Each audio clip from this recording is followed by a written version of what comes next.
पेश है हिंदी जबान में update. All party Hurriyat conference ने भारत द्वारा अवैध रूप से अधिकृत जम्मू कश्मीर की जनता से जुम्मतुल विदा रमजान के अंतिम शुक्रवार को कश्मीर तथा अल-कुद्स दिवस के रूप में मनाने की अपील की है।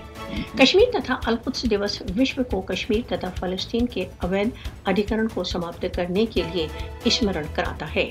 फलस्तीन तथा कश्मीर की जनता गत 7 दशकों से अधिक समय से अपनी स्वतंत्रता के न्याय संगत लक्ष्य के लिए संघर्ष कर रही है। जुम्मतुल विदा कश्मीर तथा फलस्तीन की भारत तथा इसराइल के बंधन से मुक्ति के लिए विशेष दुआएं करेंगे। भारत तथा इसराइल कश्मीरियों तथा फलस्तीनियों पर एक ही प्रकार के अत्याचार ढा रहे हैं। कश्मीरी तथा फलस्तीनी राष्ट्र संघ द्वारा मान्यता प्राप्त अपने स्वयं निर्णय के अधिकार मांग रहे हैं। कश्मीर तथा अल-कुद्स दिवस भारत द्वारा अवैध रूप से अधिकृत जम्मू कश्मीर तथा फलस्तीन की दमित जनता के साथ एकता को अभिव्यक्ति के लिए मनाया जाता है। अवैध अधिकरणकर्ता भारत तथा इसराइल कश्मीर तथा फलस्तीन में बहुत ढिठाई के साथ अंतर्राष्ट्रीय कानूनों का उल्लंघन कर रही हैं।